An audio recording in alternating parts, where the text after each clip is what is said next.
happening, everybody? My name is Beth and welcome back to Every Day is Spooktober. It has been a minute, I know, but I gotta get some more content out and I finally have the time to do it.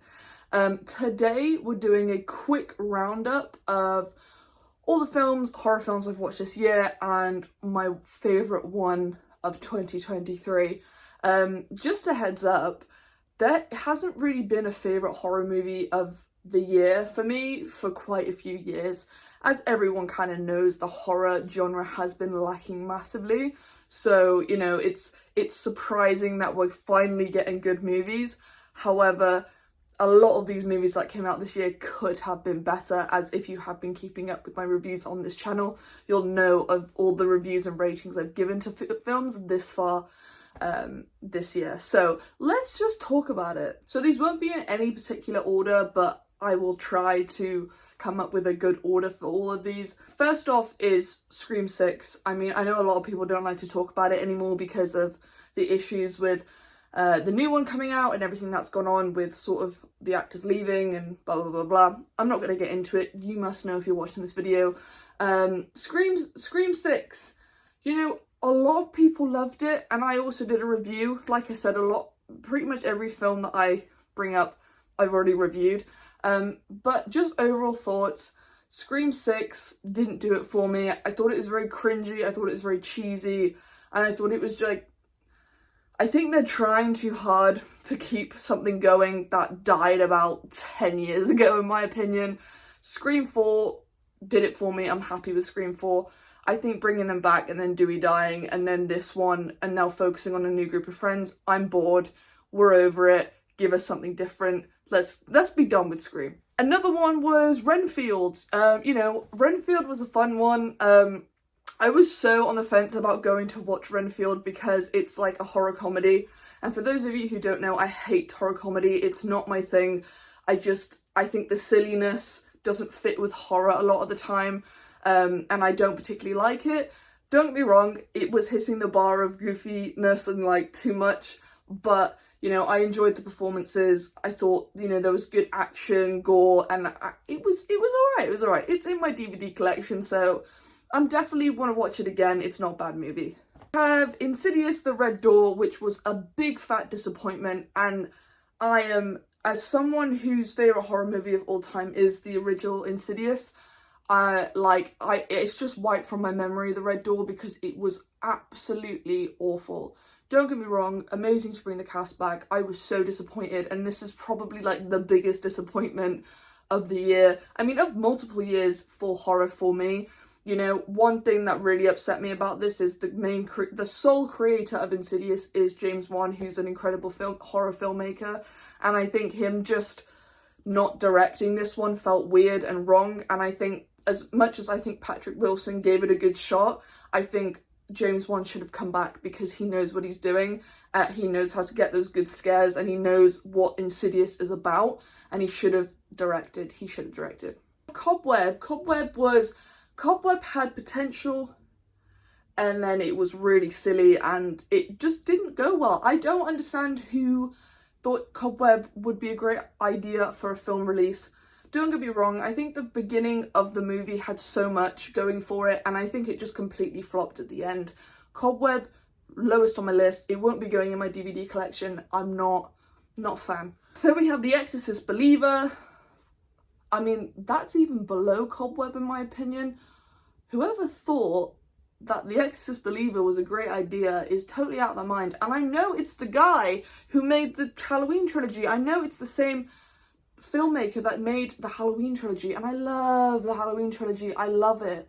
But The Exorcist Believer was absolutely terrible, and I'm incredibly, well, I'm not disappointed. I feel like it's putting the original Exorcist really down, and it doesn't deserve that at all. It doesn't deserve to be connected to it in any way. This film was silly and it was ridiculous and just an absolute no. And then we've got Saw X.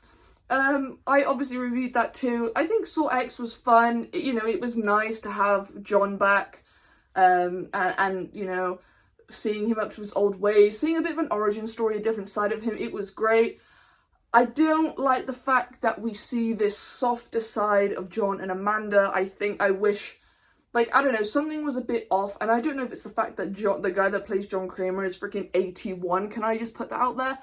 Holy crap, didn't know that. Well done to him for still going with it. But yeah, I think there could have been some adjustments with the script in terms of it. I wanted to see more brutality from John and Amanda when they're doing these kills, because it didn't feel like a Saw movie because they were acting so different, and I wish they amped it up. I wish they amped up the anger and the aggression. We have The Pope's Exorcist. I was a little late to the party with The Pope's Exorcist because didn't think too much of it. I thought it was all right. I don't think it surpassed like the rating of like Cobweb. I don't think it was an amazing film. It was also a little bit comedic and this and that, and it's like, I wasn't too excited about it. I thought it was okay. It was watchable. We have Infinity Pool. I know Infinity Pool, I think it came out a year or so ago, but in the UK, it wasn't actually released until this year. I loved Infinity Pool. Infinity Pool was one of those movies where I love the unique and I love the different ideas. I'm so bored of remakes and sequels and prequels. I am so done. So watching Infinity Pool was like a breath of fresh air. I love the idea.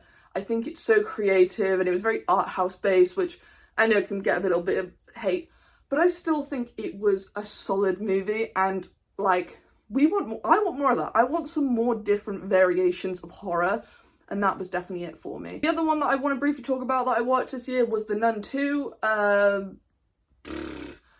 Again, disappointment. God, I hate all these disappointment. The disappointment pile is stacked up, but it wasn't a good movie. I prefer the first one. A lot of people saying this one was better. To be quite honest with you, The Nun isn't scary anymore, and I think that's where these films are starting to sort of decline in the sense of like enjoyability, scares, things like that. I just don't think it works anymore.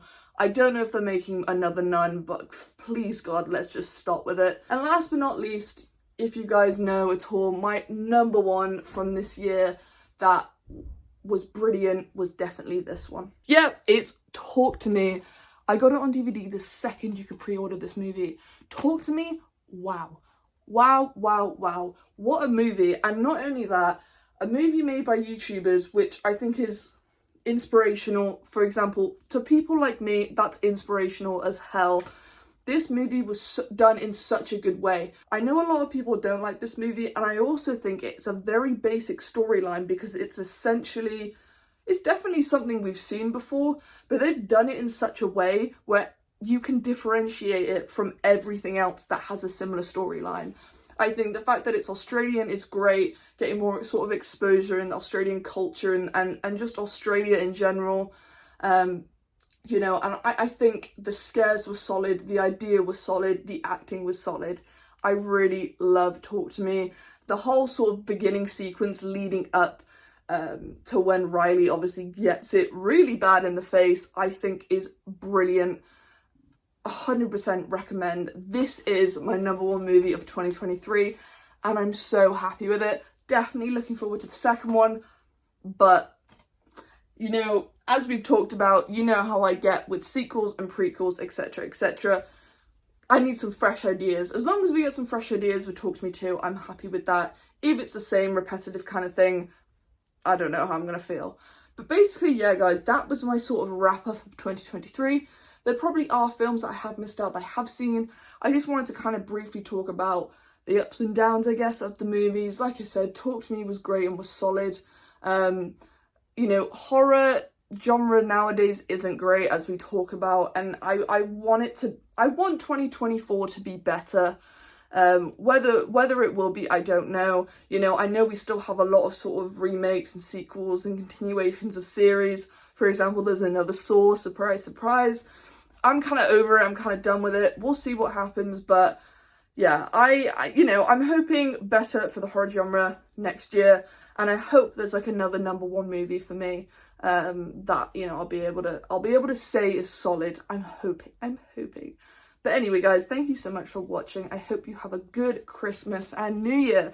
And I will try to post more. I'm also very active on my TikTok, link in the description. Check the TikTok out down below and follow me on there, and we can connect and talk about all things horror. But anyway, guys, thank you so much, and I will see you on my next video.